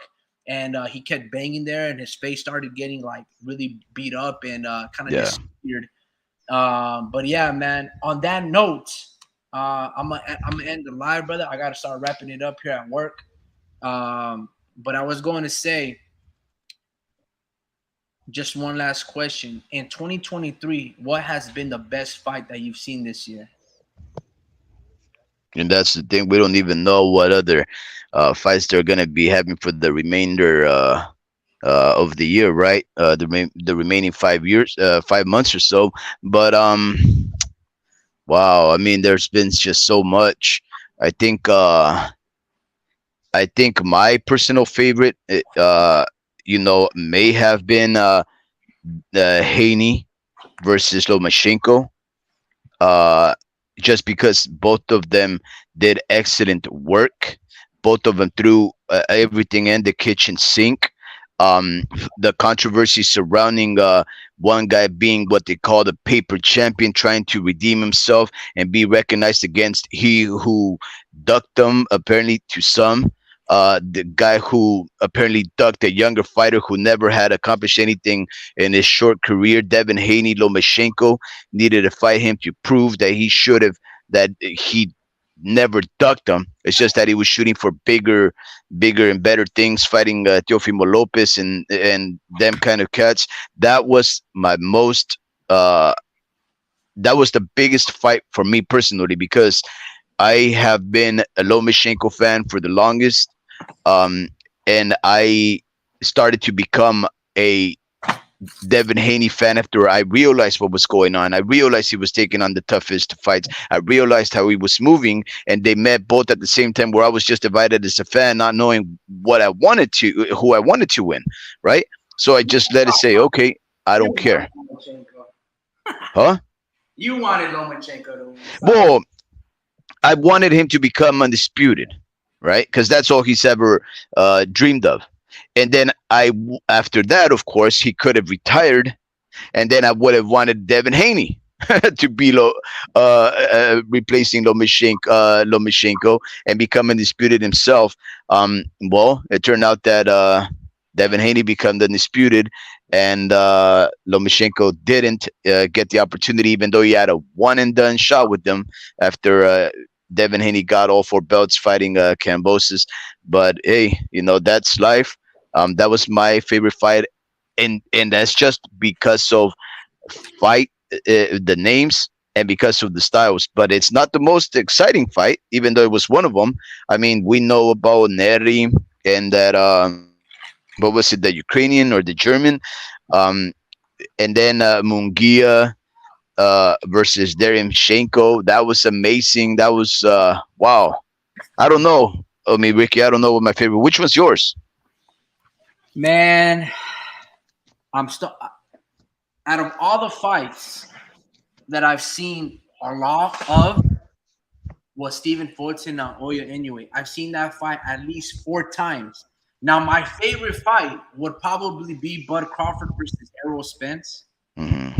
But the fact that, like, I don't know why Showtime, because we bought that pay-per-view, right? And I hate the fact that Showtime, I don't got like unlimited rewatchable ability. You feel me? I hate that. I hate how like, oh, well, if you want to see the replay, you have to subscribe to the Showtime showing what's going to show it next Saturday. Like, no, fuck you. I bought that shit. Yeah. If I buy it on any other platform, I can rewatch it immediately. Fuck Showtime for sure. Fuck Showtime. Showtime is like the only one that I don't. So I'm gonna have to say Stephen Fulton versus Naoya anyway, because not saying that there hasn't been other fights, but that one's been my favorite one because of just because you're a student of the game. Yeah, and then I've never seen like what Naoya did to Fulton, right? I haven't seen somebody do like he showed a lot of athleticism, obviously power, but he showed a lot of flaws, kind of like Navarrete. But Fulton couldn't capitalize it. Like Naoya reached and stretched out extremely. Like he bent at the waist wrongfully. He did some that it looked like when he was jabbing to the body, he was doing the fucking splits, and he was so fast. and so strong doing these moves that Fulton wasn't able to shoot in between. And I'm like, damn, Fulton, what the fuck? Where's that Brandon Figueroa Fulton? Where's that Angelo Leo Fulton? Where's that Danny Roman Fulton? And he just did not want to let go of anything. And I'm like, that's because this fucking dude Naoya hits extremely hard. And then, of course, I still got to give it to Errol Spence because I've been waiting for this for 5 years. Yeah. I got to give it to Bud Crawford because in the manner of which he was just – he didn't even load up on a lot of the shots, bro. Like the first knockdown in the second round, that 2-1, that one didn't even hit him in the chin it hit him on the neck. And he put Errol to the ground. And then when Errol was giving a little bit of momentum, you know, he was pushing Bud on the ropes, and Bud shot this little short uppercut, right? In between, boom, dropped him. And then he threw a double right hook, dropped his ass. Bro, that was... The homie Ricky, I know you got to go, but listen, I missed the introduction. Okay, Bomac, trainer of the year so far, yes or no? Oh, man, if you missed the introduction, I was basically saying in 2017 and he should have been. In 2017, he should have been trainer of the year, and they gave it to Anatoly Lomachenko. In fact, they gave it to Anatoly Lomachenko back-to-back years. I believe in 2016 and 17 or 17 and 18. And I went down earlier in their box rec. And in that year, when Crawford became undisputed, he fought twice. And in 2017, he beat Felix Diaz, who you know I'm a big fan of, and he beat Julius Ndongo. He was undisputed. The first fighter ever to do it since like B-Hop or Jermaine Taylor. And somehow they gave it to Anatoly Lomachenko over Bomac because he beat Jason Sosa, Miguel Mariaga, and Guillermo Rigondeaux. What about what was he doing with Trump? What Bomac with Usyk and company did? Isn't he Usyk's trainer also? Yeah, and so there is that fight. Actually, see, if you were earlier, you probably would have been. Probably Usyk was. Let's see what Usyk did. Alexander. Well, I'll catch it on the repeat. But okay, so Bomac, he should have got it. This year, I'm talking this year. Yes or no? Yeah, let's see. And then in 2017, because he does train Usyk, he beat Michael Hunter and Marco Huck. Yeah. Okay. All right. Yeah. So they robbed him. Okay. But yes or no? Yes, this year. Yes or no? This year, trainer of the year. Yeah. So far. Sure. Okay. Erickson Lubin, you want him for the win. Connor Benn, Chris Eubanks. You say Chris Eubanks wins. Yeah. All right. I think we covered all the questions for the day then.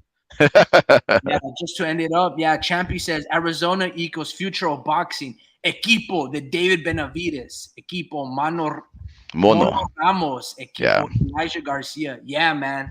Arizona's got some boys right now. You got David Benavides, Jose Benavides. I believe, I don't know if he's from Arizona, but he's training with the Benavides. This is Diego Pacheco. In fact, we ordered, for those that don't know, Matchroom. If you go to matchroom.com/canvas, they have a new boxing magazine, kind of like the Ring boxing magazine. Anyway, Matchroom has one called Canvas, and they have Diego Pacheco in the cover. Or you can use the two other alternates, which is Ramla Ali being trained by Manny Robles, or like they have this very artistic, decorative one. But check it out. Go to matchroom.com/canvas or type it in on Google. And it's $12 per magazine. I think $10 like shipping and handling from the UK over here to the States. But and of course, I picked the I picked the Pacheco one. Hi, bro. They got some hitters over there in Arizona, so they're doing something right with that weather. But yeah, man, just stay tuned. On that note, guys, have a good night. Stay safe. Have a good night, homie Ricky. And till the next one. Órale.